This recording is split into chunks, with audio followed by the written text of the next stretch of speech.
Grüß Gott, meine Lieben. Heute erzähle ich euch das Märchen von Jorinde und Joringel, der Gebrüder Grimm.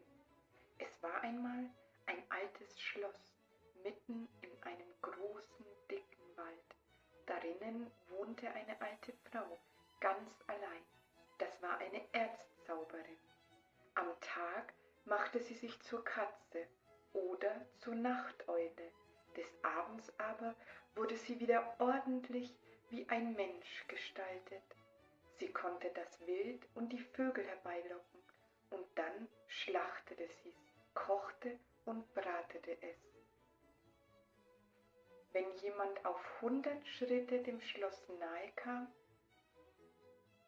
so musste er stille stehen und konnte sich nicht von der Stelle bewegen, bis sie ihn lossprach.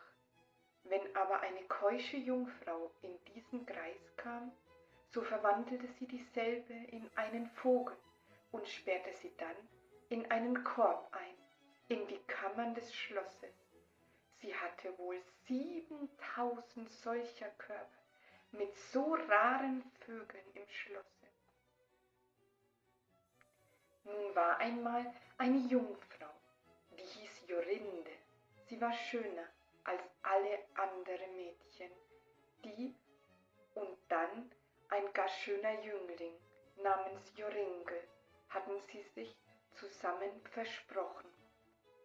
Sie waren in den Brauttagen und sie hatten ihr größtes Vergnügen, eins am andern.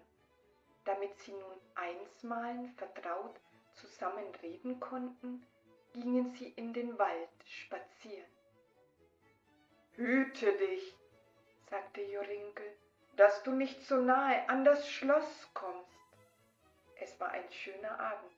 Die Sonne schien zwischen den Stämmen der Bäume hell ins dunkle Grün des Waldes, und die Turteltaube sang kläglich auf den alten Maibuchen.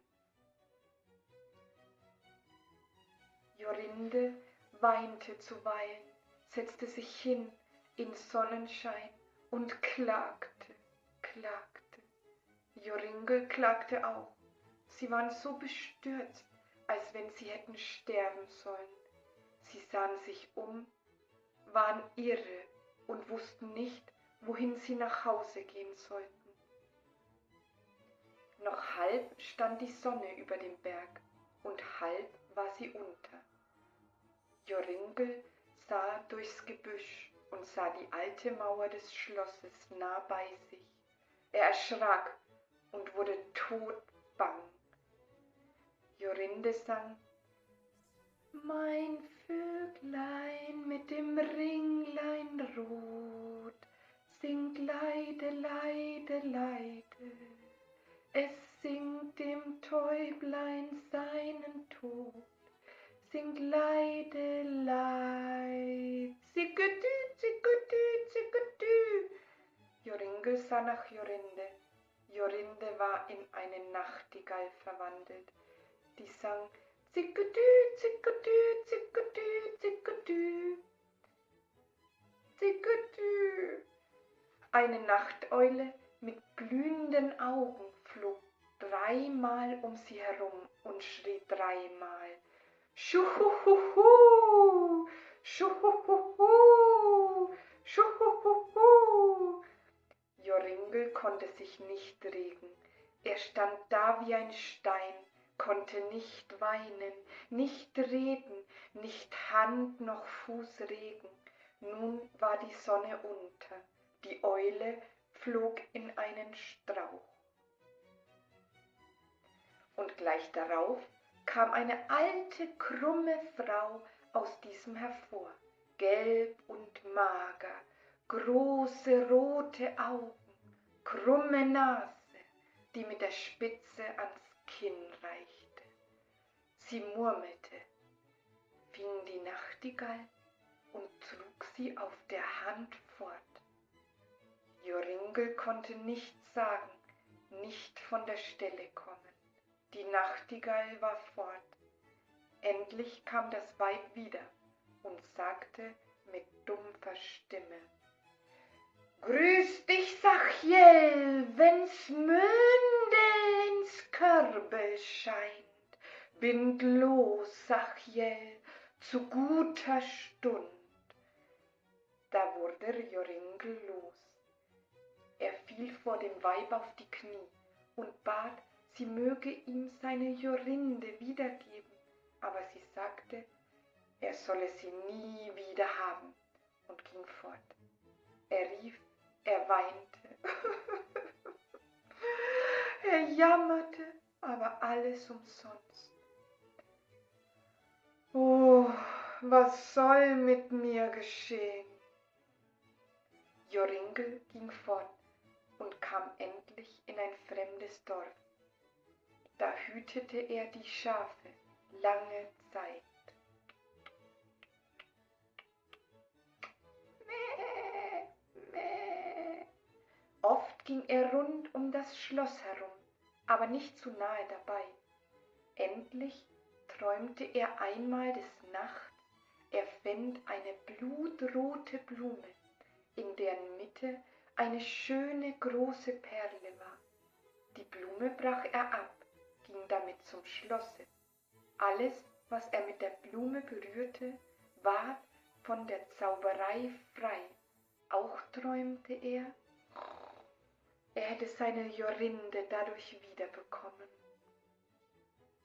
Des Morgens, als er erwachte, fing er an, durch Berg und Tal zu suchen, ob er eine solche Blume fände. Er suchte bis an den 9. Tag. Da fand er die blutrote Blume am Morgen früh. Kikeriki! In der Mitte war ein großer Tautropfen, so groß wie die schönste Perle. Diese Blume trug er Tag und Nacht bis zum Schloss. Wie er auf 100 Schritte nahe zum Schloss kam, da wurde er nicht fest, sondern ging fort bis ans Tor. Joringel freute sich hoch. Er berührte die Pforte mit der Blume und sie sprang auf. Er ging hinein, durch den Hof, horchte, wo er die vielen Vögel vernahm.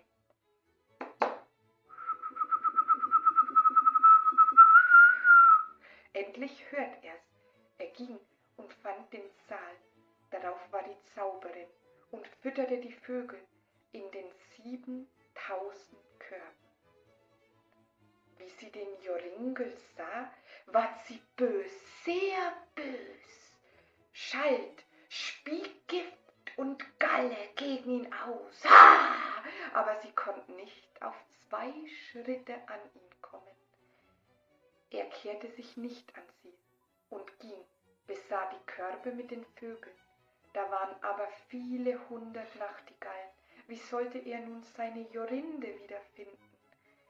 Indem er so zusah, merkte er, dass die Alte heimlich ein Körbchen mit einem Vogel nimmt und damit nach der Türe geht. Flugs sprang er hinzu, berührte das Körbchen mit der Blume, und auch das alte Weib, nun konnte sie nicht mehr zaubern, und Jorinde stand da, hatte ihn um den Hals gefasst, so schön, wie sie ehemals war. Da machte er auch all die anderen Vögel wieder zu Jungfrauen, und da ging er mit seiner Jorinde nach Hause und lebten lange vergnügt zusammen. Ende der Geschichte. Vielen Dank fürs Zuhören.